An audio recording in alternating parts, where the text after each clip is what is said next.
We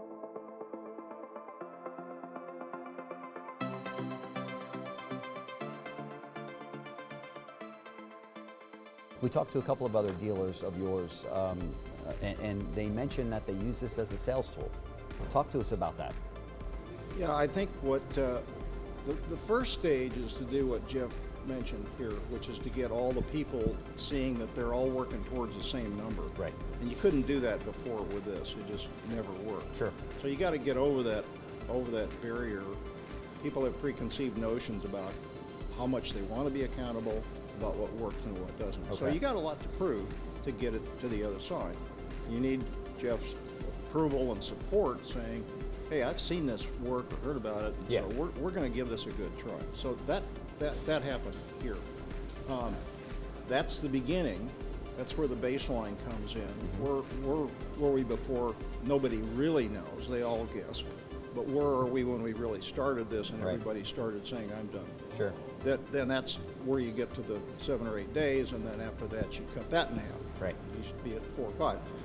And but we found out too that once you get your hands around that part of it, and everybody knows where everything is all the time, it becomes a very useful sales tool. Mm-hmm. Because no matter what you paid for the car, if you're going to retail a car, the most important thing is how much interest is shown in that car by potential buyers in the first few days. That's right. You get those photos up, yeah. and you want to be able to tie together the car, where is it, what's been done to it, right. what's been approved, and have that conversation with a potential customer. Sure. I mean, we were using it because we were broken. Yeah, okay.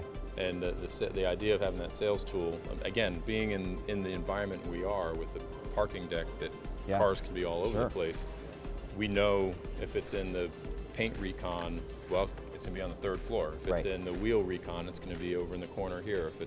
So it's interesting you say that, because quite frankly, I hadn't even thought about that right. until we just started talking about it. Yeah, we spoke to one of your other clients, as I mentioned, and they said that to have that communication with the sales department and the BDC was just vital, you know, that they could say, here's where the car is, this is what's being done to it. So sure. you're not just hitting the customer with a number, with a price.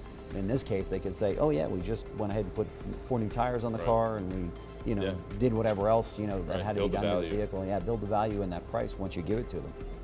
Before Rapid Recon, they didn't really know anything. The yeah. customer would call and they would be, oh, well, let me get back to you tomorrow. Right. I'll have to go see if I can find the car. Yeah, yeah. So that all went away, and it flipped over the trust effect, okay? So the right. customer calls, they're already a little, you know, don't know what's going to happen. Sure. But if you can say, oh, let me look, and it's right here, you're not calling them back, I can see right here where the car is. It changes the whole dynamic of that process. Our assistant used car manager was in West Palm yesterday, and strangely enough, this is actually coincidence. His computer went down, but he wasn't missing a beat because he still had his phone and he had the app up on his phone, so he was approving work. Oh wow! Through his phone. That's pretty cool. And he had just gotten a brand new computer, and something wasn't working, but yeah. he was able to do that while in West Palm buying cars. Very cool, very cool. Yeah. You guys do a little north of 100 used vehicles a month here, right? With Mercedes-Benz, obviously, as the dealers that are watching know, that's some heavy iron that you're carrying on your used car department. It's yeah. very important that vehicle gets out to the front line yeah, as absolutely. quickly as possible, right? Yeah, and that's getting even more and more important with the internet, yeah. Internet of Things, what you want to say is that right. people are buying cars based on being put up online within a day or two, and so right. that buyer may be in the market today but is out of the market tomorrow. So sure. if we don't have it online, front line ready, that's right. we're gonna miss out on a whole sea of opportunities. That's right. That's right. And I would imagine with customers, you've got customers coming in from out of town picking these vehicles up as well, right? If that vehicle's not ready because the wires got crisscrossed in sure. Recon, you got a very unhappy customer. To say the least.